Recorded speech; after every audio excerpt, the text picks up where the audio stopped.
Welcome to another episode of this fabulous podcast. If you're enjoying it, please like it, subscribe to it, rate it, review it so that more people can hear it. And if you really love it, why not share it? Share your favorite episode with someone you love. Today, we're talking to serial entrepreneur, realtor, podcast host, and social media expert John Mendez. He is deeply passionate about helping other like minded individuals achieve a life of abundance through the power of the mind and social media. John is empowering others to obtain financial freedom and build the lives they've always dreamed of living. I really can't wait to dig into this phrase through the power of the mind and social media. Let's meet John. Are you ready? I know I am. Here we go. Hi, I'm Tamara Zoner. Welcome to Spirit Cafe. Come in, sit down, and grab a cup of love. Welcome, John Mendez. I'm so glad you're here. Glad you made it. Why don't we begin by you telling us a little bit about who you are and how you got to be doing what you're doing, and then we'll jump into the Mhm. fun stuff. Yeah, well, first of all, thank you for the opportunity. Thank you for, just allowing me to just have this conversation with you today in front of your audience. And plan on dropping a lot of gems. But without further ado, my name is John Mendez, and I'm the host of the Walk to Wealth podcast, where I enlighten and empower young adults to build wealthy, abundant lives. And there's a lot more stuff in my bio, but that's the nice and short, the simple, sweet answer. And how I got to what I'm doing, I'll give you the short answer. We could definitely dive into it, but essentially, podcasting is my main focus now, so I'll share that story. But for me, it all started with one of my friends. We'd always hop on FaceTime, just talk about life, goals, things we want to accomplish. And one day he was like, "Hey, bro, maybe we should start a podcast." And I was like, "You know what? That's not a bad idea." Long story short, he ended up, going back to college. I was already dropped out of college to pursue real estate. Our schedules didn't match up. And then after about 4 months of procrastinating, I finally came up with the name Walk to Wealth. And the meaning behind the name, like the story behind it is for the 99% of us that aren't overnight sensations, it's a long walk to wealth. And some may walk faster than others, but what good is sprinting to the finish line if you pass out when you cross it? So that's how, the podcast got together. And that's kind of how I got to what I'm doing today. Very cool. I love that you're focusing on young adults as well. Obviously, you are a young adult. And so, what kind of inspired you to, well, first of all, drop out of school to do this, Yeah. and then really to put this as your focus? Yeah, so a little bit of context. I went into college 2019 and I got into about 13 schools or so. I had really good grades in high school. I never really tried that much. School came relatively easy to me. But I knew going into college, the only two reasons I wanted to go to college were to learn how to network and, well, not to learn, but to network more and to learn how to live on my own. And so going into college, my first year, I loved it. I had a 3.78. I had the time of my life. I enjoyed it. I was in a couple fashion shows because why not? And then the pandemic happened, and instantly the two reasons that I came into college were swept from under me without me having any say. And it was around, fall of November 2020, I believe, is when I walked into Barnes and Noble. I was never a reader at all by any, stretch. And I picked up Rich Dad Poor Dad, Index Funds for Dummies, and I Will Teach You to Be Rich. And I read Rich Dad Poor Dad first, and I realized that a lot of the stuff that the poor dad was saying resonated with my personal, upbringing and how I was kind of brought up and what the people around me and the people in my household said and the people in my just environment growing up said. And I was like, well, the rich dad thinks a different way. And I'm a little curious to, see, is that something that's just in a book or is that, something that actually people actually think like that?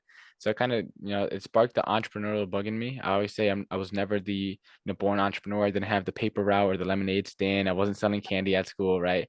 And that sparked something in me. And that winter break between fall and spring semester, I just dove into the personal finance rabbit hole, watching YouTube videos, podcasts, books, everything. And when I came back that spring 2021, and we were still online, and it's like I seen the light and I couldn't unsee it anymore. And I was like, you know what? I'd rather just bet on myself. So I decided to sign up for my real estate classes, and that was pretty much the point where I made like a drastic change in my life. Of course, my grandparents were entirely against it, and Mhm. everyone in my household, like brought up by immigrant in an immigrant household. Although I was born and raised here, my grandparents weren't. And being brought up with them, something that I've noticed is that they hold the degree as like the pinnacle of American success. Yes. And so it's like for them, they didn't understand at first, but I wasn't doing this for them to begin with. And so I had a vision and school was no longer in alignment with that vision of taking me where I needed to go. And so the decision to drop out was actually relatively very easy for me. Mm, mhm. I love that it sounds like you don't easily succumb to family pressure. No, not at all. Not at all. It's so good because I know, I mean, essentially we're all children of immigrants in this country Yeah. when you come down to it. But, my parents, grandparents, great grandparents were the ones who came over here. So they just, white people just worked, right? They just like got to work doing grocery stores or being farmers or whatever. Yeah. When later, younger generations or newer generations are coming in, especially with different color skin, there Yeah. is this attachment to the degree. Get the college education, be the first in your family, like show and prove that it's almost like there's a need to prove worthiness, Yeah. right? It's definitely you hit it right on the money. I think that's exactly what it is to prove that you're worthy, to prove that you can accomplish something, to prove that you can define, become successful. But it's like, how do you define success to begin with? 'Cause success is a subjective, right? And Right. some may say that success is not something that you obtain. It's something that you're in almost like you're successful, but the success point, it's you don't hit that when you hit like let's say $1 million in income. You hit that as you're helping people. So maybe you're helping one person, you could be extremely successful, Mm. right? Because of your definition of success. So for me, uh, getting a degree, it's something that I feel like is kind of like a placeholder for people. Just because, like, hey, I don't know what I want to do with my life, but my family says I need to go here, and society says I need to go here, and all the teachers and all my upbringing says I need to go here. So if I do this, then I guess I can be kind of successful, or at least until I figure out what it is that I want to do with my life. Right. In the meantime, spending $100,000 to figure out what you want to do with your life. Yeah, and if you're going to private school, it's like probably 100,000 for just a year. So, Oh man, my daughter is a senior in high school right now. So I was just laying out her, top four choices. mhm. Like, holy Lord, and I have two more kids. So looking at that, college, university is at this point in our finances as a culture, it makes sense for people who are academically focused. And if you're artistic, if you're, I mean, she's artistic, but, um, my middle kid, I'm like, I don't know. Do you need to go to college? Mhm. I would love it for that experience that you described, getting to know people in a different way, networking, and you experience life outside of what you've always known when you go to university. And I think that's a really important growth point. Yeah. But nevertheless, it's not the walk to wealth. Yeah, it's not at all in the walk to wealth, I guess list of things that you need to step in. For me personally, being podcasters, the amazing people you're able to connect with. Like, if I Yeah, were to talk to someone in high school right now who's completely lost, like literally just start a podcast, reach out to a bunch of people, say you have a show, whatever industry you want to get into. Say yeah, you have I'm gonna just say entrepreneurship because that's what I'm kind of in. sure. Right, you're interested in entrepreneurship and starting your own business, don't know where to start. Just start a podcast and reach out to the, top local, entrepreneurs in your area, interview them for an hour, see if that's something that you really want to pursue. And if it is, pursue it. You just got access to free one-on-one coaching with a bunch of successful people that you didn't have to pay for at all. Exactly. That's brilliant. That's brilliant advice right there. Okay, so I was looking at your info on Podmatch, which thank you Yeah. Podmatch for connecting us and connecting me with so many cool people. And one of the questions you have listed, well, one of the ideas for a Yeah. episode focus, which we'll just jump around, is the two most important days in everyone's life. And I Yeah. mean, there's a quote that a lot of people have probably heard about the most important days in a person's life. Is yours similar to that, or is it completely different? I think it may be. I think so. I heard it by this one chick where I was at a public speaking training school, by a guy that's a public speaker here in my hometown, and he kind of hosted his own like training. And each day of the training, we had to kind of go up and present for 2 or so minutes. And she said the two most important days in someone's life is the day that we're born and the day we find out why. Yeah. And so that ever since I heard it that speaker school day, I forget, I think it was like day 3 or something like that. But ever since I heard it, that quote stuck with me and it hit me home. It's one of those things where it was delivered at the right time in the right way, Mhm. and just definitely just hit, and something that stuck with me and something I spent a lot of time thinking about. Yeah. So have you had the day that you found out why? Yeah, so it kind of all came together. So I guess where I could first pinpoint how it all came together, I knew earlier on in my life that I was, but well beyond my years, even growing up. Like, aside from being, you know, I guess academically intelligent, I was also like life smart as well, which I started realizing kind of in around like middle school and high school where I kind of realized it in that I had a different viewpoint of the world and a different way of going about things, and just an open mind that led me to gain perspective that a lot of people, wouldn't have been able to because they're so stuck in their ways, especially at that age. And around my senior year, I forget when it was, but it was early my senior year in high school, and my English teacher would go on random philosophical tangents to entirely off curriculum, had nothing to do with what we were learning, but he would just go on them anyways because he loved philosophy. Yeah. And one of the days we learned about Plato's allegory of the cave. And in that, I forget everything that he talked about, but I remembered one thing, and the one quote I remember is the duty of the enlightened is to enlighten the unenlightened. And that stuck with me Mm. ever since. And as I started, growing, and eventually I got into the entrepreneurship world, and I just started kind of fine tuning it and figuring it out what it was for me. I genuinely feel like helping young adults. I know how hard it was for me to kind of aggregate and compile all this different information about, building my own credit and starting Mhm. a business and index funds and all this different stuff. Which bank account should I use? All this stuff about, financial literacy and all the mindset stuff too, as well. Like, thinking abundantly and stuff like that. Not your typical like, oh, law of attraction. You think of something that will magically come to you, like, but actually understanding all that stuff, how it works, why is mindset so important. It's like I know how many rabbit holes I had to jump down to learn all this stuff. If I could just help other young people while we're still, malleable, while you're still, a sponge to help that. And you only have to be, about 2 steps ahead of someone else to mentor them. And That's so I'm not the most successful person, but it's also part of the reason why I started my podcast. I didn't want to wait until I become quote unquote successful to mhm. start giving back. I wanted to find a medium where I could give back while I'm still along my journey in real time. I love that. I think that's so beautiful. And you're definitely wise beyond your years because most kids, frankly, it's how the brain's designed, are just completely self-absorbed. So, and you're supposed to be, so no shame there, teens. But it's amazing that you have that sense of um, first of all, recognizing that you have a wisdom that Yeah. other people your age don't necessarily have, and that even more importantly, you want to share that with others who are younger than you. Were you, going back to your family life, is there a real sense of service in your family? Were you raised with that? I'm not I don't think I was. I'm not too sure how I yeah, I'm not too sure that I was at all. And it's hard to reflect back on my upbringing because it's like I had so many influences in my life, and Mhm. I think that's part of the reason why I grew up becoming the person I am, uh, treading the waters. And so I grew up in the projects, right? And so a lot of people around me, did drugs, drank, were involved in other, things I would never get myself involved with.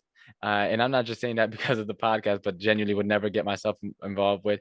So it's like growing up, and that's always, just one step to the left. It Mhm. was always from very early on. I could have easily went south Right. easily. And it's like growing up inner city, food stamps, we had 9 people in a 2 bedroom. And it's like, I don't say that like to throw a, a pity parade, but I just say that because like the opportunity for things to go south was always present. There was always a hand waiting for me to take, for me to dive into, go into the dark side, I guess you could say, Yeah. for lack of a better way to put it. And it kind of growing up and being aware and witnessing that, it just, it gives you a perspective in life that a lot of people are very in a way, I guess, unaware and ignorant, and not ignorant in a bad way, but ignorant just because it's like you don't know what you don't know. And like when times are hard, you have to do, like, for example, we have to boil water sometimes and things like that. So like things like that kind of um was always, around. And for me, I was a happy kid just because that's how life was growing up, right? That's just how I knew it. And Right. so growing up, I wasn't, I guess, I grew up around third grade, I started going to church, and that definitely had a very big influence. And in high school, I was a part of the Boys and Girls Club, and there we did some volunteering work. Okay. But I guess once I got into entrepreneurship and as I got my real estate license, I was with Keller Williams, I still am. There I met and I joined this mastermind group, and that's when it really started to make sense. And they always talk about just coming from contribution. And I hate the quote because it turned out to be true, although I really didn't want it to. But the quote about, you'll never receive, support from, like someone that's a stranger. I kind of butchered the quote, but strangers support you in a way that, makes entirely no sense. Like you would have thought they brought you up, that you're their child, the way they support, because there's no benefit from them supporting you, yet they do so from a genuine, place of love. And joining that mastermind, just seeing how all those people come from contribution, and just kind of adopting that mentality, just coming from contribution, seeing how you could help.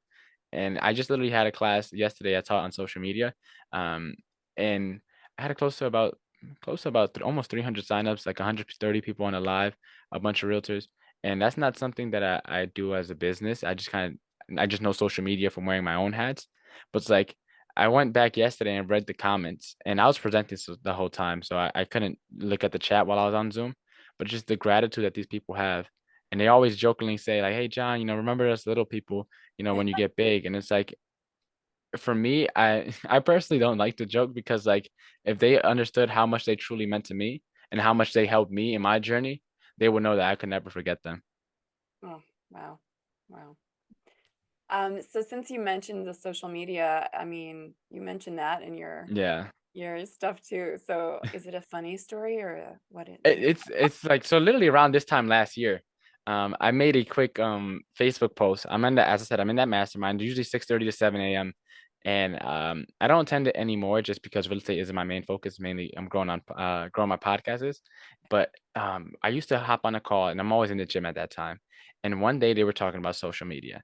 And I was like, okay, I know a thing or two, not from using it strategically, but just from growing up with it, using it socially.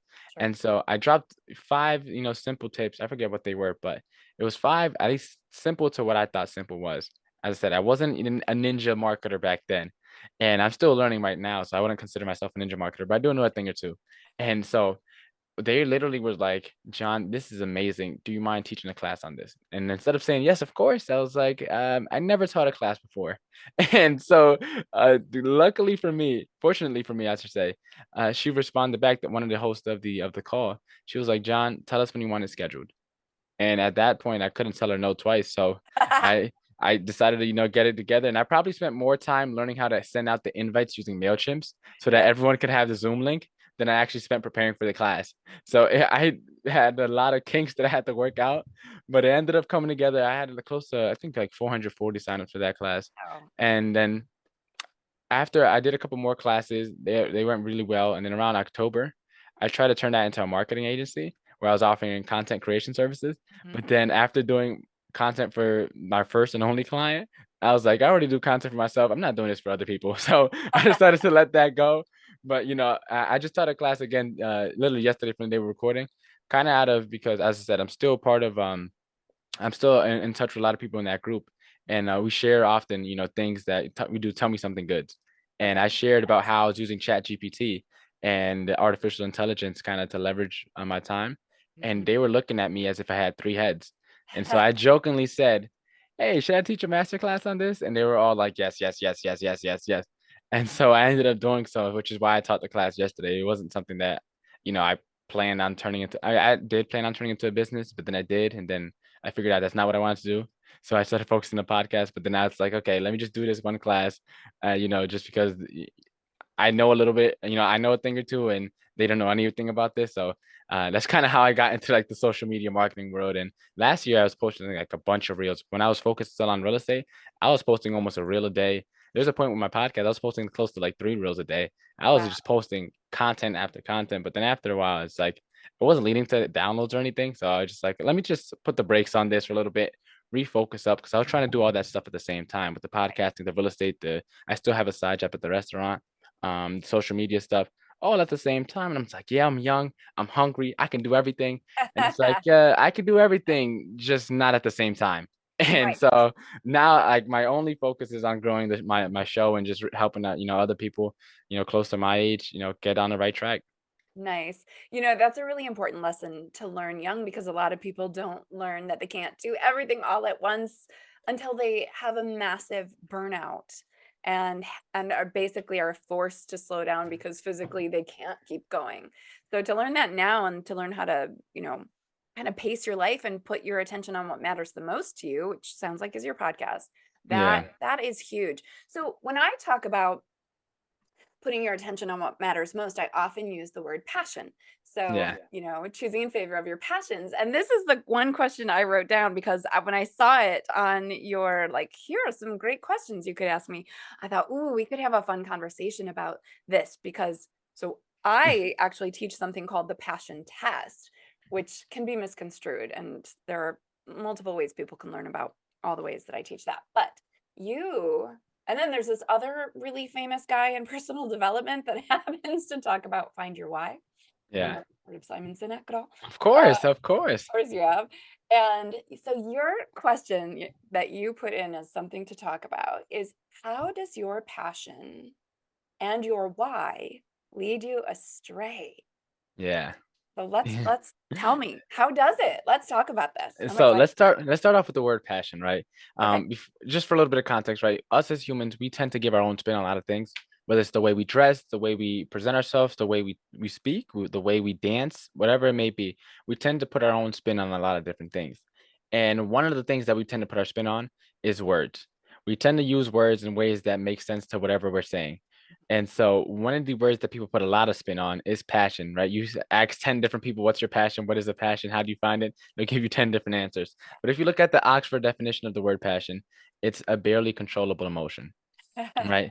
So, and now replace the word passion with its definition, and now repeat all the, the common pieces of advice that people tell us. Pursue your passion, pursue, turn your passion to a business, monetize your passion, things like that. And it's like, essentially what you're doing is telling people to pursue a barely controllable emotion. Now, if anyone knows anything about building a house, right? If you build a house on sand, you're only one storm away before your house gets washed away, right? You're only one high tide away before your house crumbles. It looks beautiful. You're on the beach. It's great while it's there.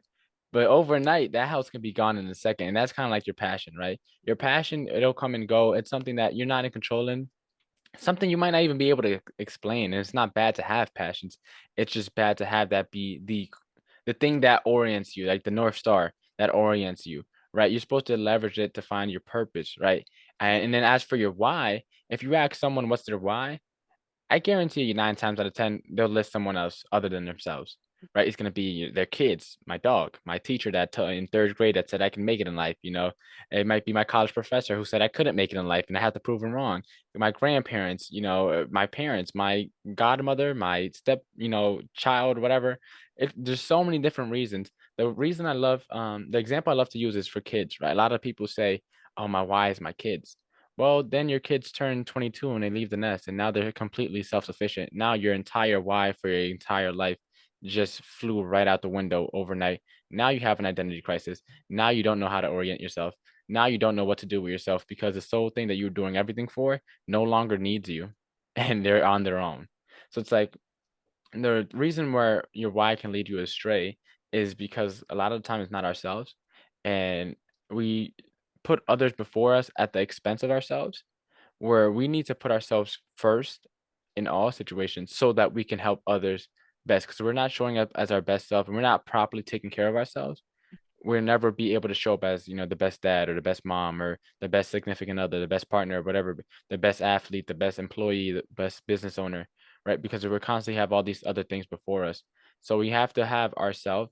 And I love this quote that I found from me and actually one of my friends were talking after the gym, after a workout in just a parking lot for like an hour. And he told me, like, we are the center of our own world, but there's 8 billion people and each person is the center of their own world. So that's 8 billion different worlds going on at the same time. But we're not the center of the world, right? So we have to be the center of our own world so that we could show up as our best self to the world around us and to show up to the as our best self to the people around us. Yes, amen. That is so vital. And again, most people don't learn this for like 20 more years. So so that's amazing because it is something that people actually have to unlearn is putting everybody else first and realize that that is the lead to burnout. That is the way to lose yourself. That is the way to hate life is when everybody else is more important than you are because I thank you for sharing that Oxford definition of passion because it cracks me up now when I think of it. But yeah, what it is actually when I was certified in the passion test as as a facilitator for something called the passion test, which is actually just to see what makes you come alive, like what makes you Yeah. feel alive and what brings purpose and meaning into your experience. And you know, I work with people who have gone through their 20s, 30s, 40s, sometimes even through their 50s. And suddenly you're right. What they thought was their passion or their why is now gone. Either it was a spouse or their kids or even a job. Yeah. And suddenly they have some form of big wake up call or they move or there's some other form of transition in their lives. And everything they thought they knew is gone. And they Mhm. have to kind of figure out now, well, wait, what is it for me? What is it for me that brings purpose, that brings value? What do I want to be putting my attention on so that I can have more of that experience into my life? And there's so much unlearning that has to go into that because people who have, for their whole lives, believed that what a lot of churches teach, in fact, that you are supposed to put God, then family before yourself, and then you can, if you still have time, Mhm. take care of you. But all that other stuff is supposed to come first, according to like what I learned in catechism, which is why I'm now a recovering Catholic. So how do you teach young people or even older people, Yeah. older than you, um, to shift that and take care of themselves first, serve Yeah. from that overflow instead of from the cup itself? Yeah, so first of all, I love that. Yeah, pouring from the overflow, right? Not giving, because it can remind me of the story of that guy who's building his house and everyone comes and asks him for a brick, and next you know everyone has their houses built and his house isn't built and he has no one to hand him a brick. So you Right. definitely have to take care of yourself first. And there's this thing I learned called ikigai. It's a Japanese concept and it stands for your reason for being. Okay. And this is one thing that I love to teach because it's something that's so easily, applicable to everyone's life and anyone could do it no matter where they're at. And so if anyone has a pen and paper out right now, this would probably be a good exercise. But what Ikigai is your reason for being. And so it's the intersection of four circles. The first circle being what you love to do. What would you do for the rest of your life if you never made a single penny on it? List out all those things, right? It could be a big list or a small list, but just list out whatever comes to mind first. Then once you got that written down, the next circle is what does the world need? Now, for me, I knew that, money wasn't talked about in my household at all. I wasn't taught anything. So I was like, that's where I started, right? But the world also needs, people to help with the obesity crisis in the US. There's cancer that still needs to be solved. There's, world hunger. There's all these different problems you could solve, right? Um, I say that um the world is still a beautiful place, but there's always things that we could fix. But which things that you feel compelled to fix, right? Which things do you feel called to fix? List all those out. Hopefully, you have something that aligns in circle one and two so far. If not, you can still continue anyways. Circle number three is what can you be rewarded for? A lot of the times we do things that fulfill us, but we still have to make ends meet. We still have to put food on the table. We still have to keep the lights on. So we have to pick something that could potentially reward us. And then the circle number four is what are you good at? And depending on who I'm talking to, I may say, what do you have the aptitude to be good at? Because a lot of the times I wouldn't recommend an introvert to go into public speaking, right? Because you may not have a natural aptitude to be a good public speaker. You have to get in front of a large stage, in front of a large crowd, and talk for a long time, right? Or a short time, but you're still in front of a lot of people Right. normally. So, what do you have the aptitude to be good at if your skills haven't really developed yet? And one thing I want to touch on really quickly too that you mentioned that I just now remembered is a lot of times people, accomplish one thing or they get to a certain point in life and then realize, what it actually is this bigger, this grander meaning that I'm here for. And a lot of times people mix up their purpose with a goal. And I Mhm. was talking to one guy, surprisingly, he said I wasn't a good fit for his show. But he was trying to ask me a question, but he said that he wrote a book and it's a best-selling book. And he was like, after that, I didn't know what to do in my life. And said that, my purpose, I was put here, I believe, to write that book. And a lot of people confuse their purpose with a goal because a goal is something that you can accomplish. A goal is, let's say, I want, $10,000 a month passive. I want to help 100 people, start their business. I want to help 10 families with food donations, right? That is a goal. That's something that you could accomplish. A purpose is something that transcends you. It's something that you'll never accomplish, but you're in constant pursuit of. And you mentioned Catholicism. It's something like Moses, right? You're leading people to the promised land, knowing that you might not ever reach it, right? Yeah. That's what your purpose is. That's something that what your purpose is supposed to be. You're not supposed to ever be able to accomplish it, but you're in continual pursuit and you're enjoying the process. That is a beautiful distinction. I have never heard anyone, Yeah. uh, describe those 2 things with such clarity and, like, movement of my heart. That is so beautiful. That is gonna go in the show notes. That is what everyone needs to take from this. That is so, so good because, yeah, he wrote the book, now he's done. What the heck does he do with the rest of his life? So that clearly wasn't his purpose. I mean, it might have been part of it. Yeah. That's not the end all. I just read this book called The Noticer, and I swear, long story short, it's kind of a book about just perspective and opening your eyes to more than just what your blinders are showing you. And this woman had, she was in her late 70s, young in my perspective, because I work with seniors a lot who are like 90 or 95 or 100 years old. So anything below 80 is really young to me now. And so she's like 79 and her husband had passed on and her kids were all grown with their own grandkids. And she's sitting on this bench thinking, what, there's nothing left. Like, when will I die? Because I'm done here. And then the noticer comes along and has this conversation with her. And he says, well, you haven't achieved your life purpose yet. You haven't lived your purpose yet because you're still here. So keep looking, keep going, keep doing, keep touching people, keep impacting. You won't know what your purpose is maybe until you've done it. And so Yeah. how do people, if they can, figure that out, John? Trial and error.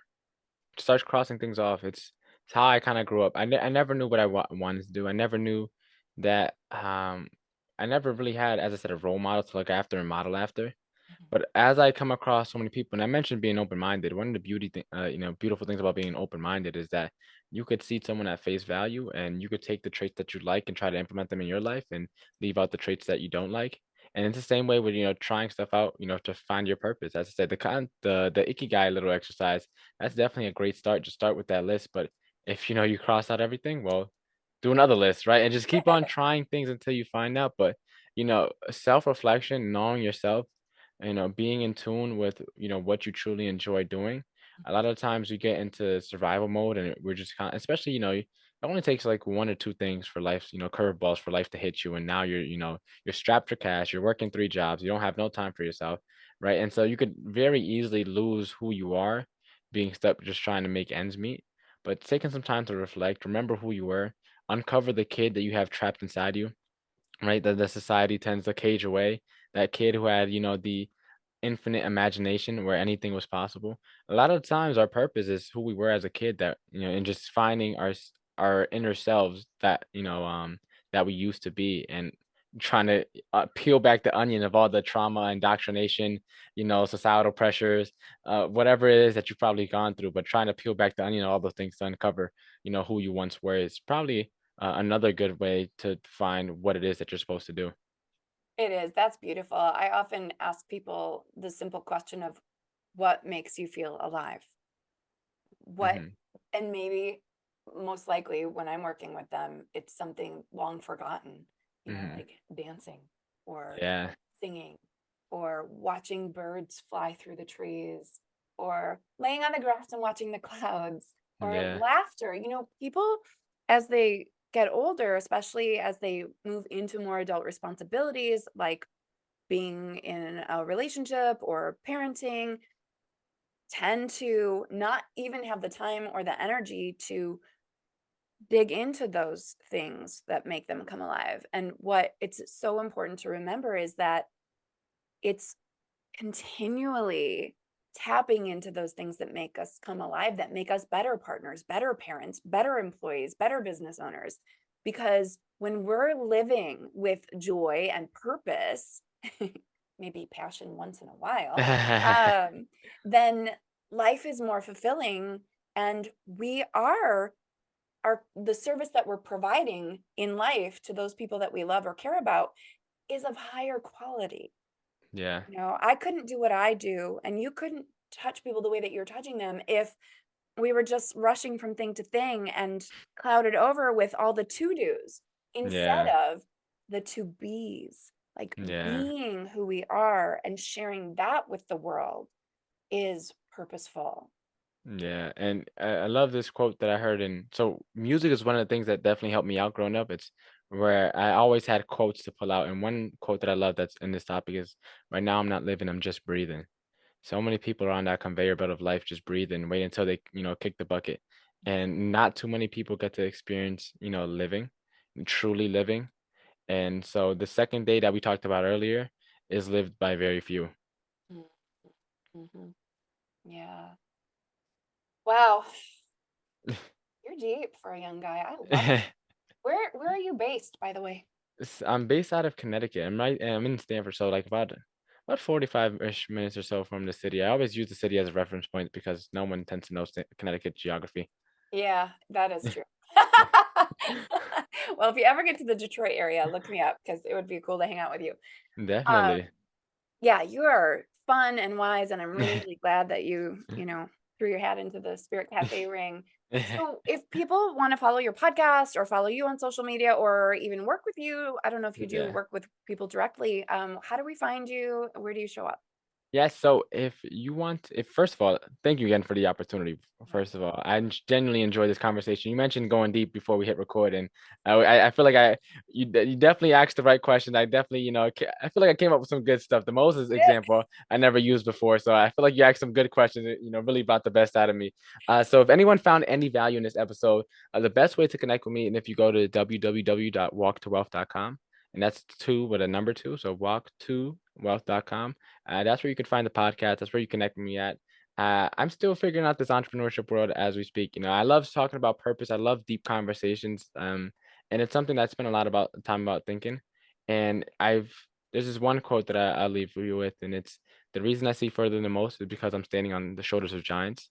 Mm. And full credit to everyone that's been able to come across my life, whether for good or bad, whether for a short time, or a quick time, or a long time, or all the people that's helped kind of helped me become the melting pot that I am with all these different things. So it's not my wisdom, right? It's God's wisdom. I just, I'm just speaking it through. Awesome. Well, you do it very well. Thank you so much for being here, John. Thank you so much for the opportunity. You're welcome. Well, I hope you enjoyed that episode with John. What a wealth of wisdom he is at such a young age. I am blown away. Uh, Please leave your comments and let me know what you thought of that episode. And as I asked in the beginning, please rate and review, like, subscribe, and share this out, especially with young people who might need to connect on a deeper level with a mentor who's close to their age, who's definitely worth watching and listening to.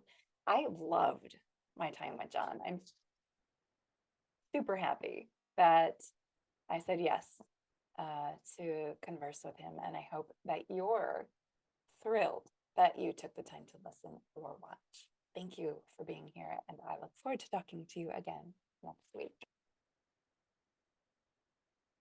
Thank you for joining us on Spirit Cafe. Please leave all comments on our Spirit Cafe Facebook page or in the comments below our YouTube videos.